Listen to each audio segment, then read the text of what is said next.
Hello everyone, welcome back to our YouTube channel that is Sebi forensics. आज का जो video है जिसमें हम पीसीआर की हिस्ट्री देखने वाले हैं, बेसिकली बहुत ज़्यादा इंपॉर्टेंट होने वाला है।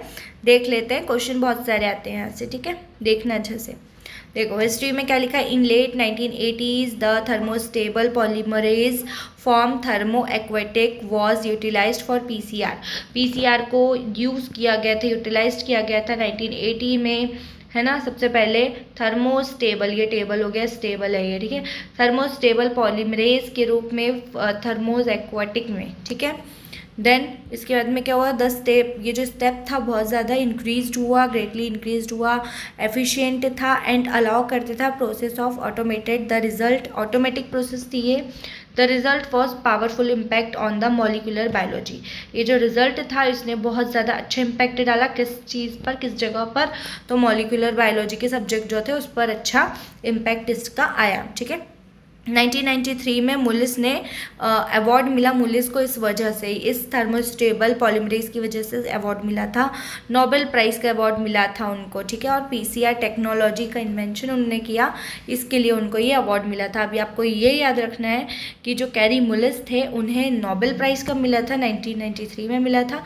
और अगर ये आ जाता कि उन्हें नोबेल प्राइज़ मिला था, किसे, कैरी मुलिस को नोबेल प्राइज़ मिला था, बट किस चीज़ के लिए मिला था, तो आपको याद रखना है कि पीसीआर टेक्नोलॉजी के लिए, इन्वेंशन करने के लिए उन्हें ये पुरस्कार मिला था, ये प्राइज़ मिला था, ठीक है। आया समझ में। और यहाँ से ये चीज़ याद रखनी कि 1980 में सबसे पहले हमने इसका यूज़ किया था, पीसीआर रिएक्शन का टेक्निक का, जो थर्मोस्टेबल पॉलीमरेज थे उसके through thermo quantity use aquatic, sorry, thermo aquatic utilisation में इसका हमने यूज़ किया था, ठीक है।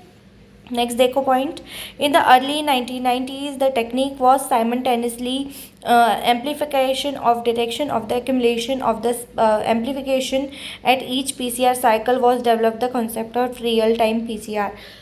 जो आपका ये जो टेक्निक थी 1990 में बहुत ज़्यादा यूज़ होने लगी, एम्प्लीफिकेशन के लिए हम इसे यूज़ करने लगे, और बाद में ये एक साइकिल के फॉर्म में काम करने लगी, और साइकिल को हम, उस साइकिल को हम बोलते थे रियल टाइम पीसीआर मेथड, ठीक है। उसी टाइम पे जो हो रही हो real time PCR method. Next point, the process allow the monitoring of amplicon. Amplicon मैंने कल ही बताया था कि क्या था, अगर वो वीडियो आपने नहीं देखा, इससे प्रीवियस वीडियो जो कि प्रिंसिपल था पीसीआर का, तो वो देख लेना, तो आपको पता चल जाएगा कि एम्प्लीकॉन क्या होता है, ठीक है। Amplicon production of each cycle of PCR process the fundamental process. ये आपका एम्प्लीकॉन जो था वो मॉनिटर होता था, ठीक है। पूरी प्रोसेस में आपका एम्प्लीकॉन जो है उसका जो प्रोडक्शन हुआ है वो हर साइकिल में होता था, पीसीआर की प्रोसेस की हर साइकिल में होता था, ठीक है। जिसको स्टडी करने के साथ साथ हम क्या पता कर सकते थे, एम्प्लीफिकेशन और kinetics of the PCR using a graph of the plotted the amount of, इसका जो ग्राफ बनता था उस ग्राफ से आप क्या कर सकते थे, इसको डिटर्मिनेशन कर सकते थे कि कितना क्या इसका एम्प्लीफिकेशन है, ठीक है। The amplicon at each cycle various the cycle number S shape. ये किस शेप का होता था, एस शेप का होता था। आपका जो मैप बनेगा ना, आपका ग्राफ बनेगा, वो एस शेप का होता था। एम्प्लीकॉन, ये भी इंपॉर्टेंट है, ठीक है, जिसको हम बोलते हैं क्या, एम्प्लीकॉन कर्व।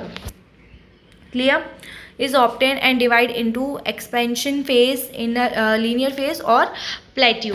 ये दो में डिवाइडेड था आपका जो ग्राफ एस शेप का बना, जिसको हम बोलते हैं एम्प्लीफिकेशन कर्व। ये दो टाइप का था, दो चीज़ों में हमने डिवाइड किया। फर्स्ट किस में डिवाइड किया हमने इसको, लीनियर फेज, और एक क्या किया, प्लेट्यू, ठीक है। क्लियर, नेक्स्ट देखो आगे समझ में आएगा।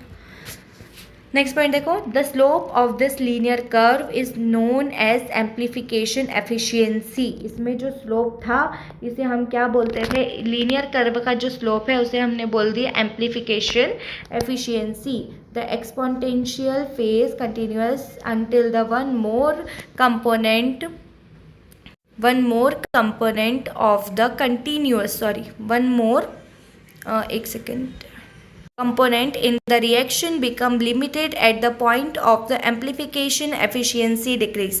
जब इसका जो एम्पलीफिकेशन जो कंपोनेंट है बेसिकली रिएक्शन के टाइम पर जब इसका एम्पलीफिकेशन एफिशिएंसी जो होगी वो डिक्रीज होगी तब ये कर्व बनेगा। कर्व कैसे बनता है, एक टाइम पे क्या होगा, ज़्यादा होगा, एक टाइम पे कम होगा, एक टाइम पे वापस ज़्यादा होगा। तो इस टाइप से आपका क्या बनेगा, आपका ग्राफ बनेगा। क्लियर है, ग्राफ कैसे इसी तरीके से बनता है, ठीक है। तो इस तरीके से आपका ग्राफ बनेगा। नेक्स्ट पॉइंट देखो, the amplicon at each cycle various the cycle number a shaped. एक सेकेंड, ये हो चुका है आई थिंक स्लाइड। ओके, ये रहा।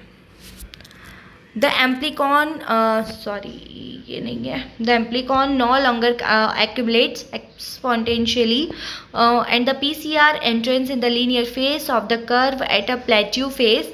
No more amplicon cell accumulated due to the exclusion of the reagent and the polymerase। तो क्या होता है यहाँ पर, जब आपका एक्यूमुलेट्स होता है मतलब पूरा आपका एम्प्लीकॉन जो है वो पूरा ट्रेस्ड हो गया है, ठीक है। उसके बाद में क्या होगा, ये लीनियर फेज में एंटर करेगा। सबसे पहले लीनियर फेज में एंटर करेगा, फिर कर्व करके क्या बनेगा, प्लेट्यू फेज बनाएगा, और उसके बाद में पूरा जो आपका एम्प्लीकॉन है वो पूरा कंप्लीट हो जाएगा। देखो ग्राफ देख लो इसका कैसा बनता है। यहाँ पर देखो ये रहा आपका लीनियर फेज। लीनियर फेज से क्या बोला हमने कि प्लेट्यू पर जा करके ख़त्म होता है। यहाँ पर दो चीज़ें हैं, यहाँ वाला फेज हमें ज़्यादा अच्छे से मेजरमेंट करना होता है। यहाँ पे समझ में आया। लेग हम इसको क्यों बोलते हैं, यहाँ पर ये जो लेग बोला हुआ है क्योंकि ये नीचे चल रहा है इसलिए हमको लेग बोल दिया।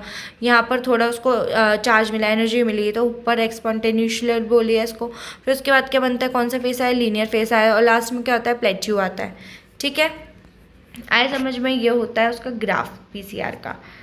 ओके, सो आई होप आपको लोगों का वीडियो समझ में आया होगा। नहीं समझ में आया तो पहले इसका जो प्रिंसिपल वाला पार्ट था आप पहले वो देख लेना, तो आपको अच्छे से समझ में आ जाएगा। Okay, thank you, thanks for watching.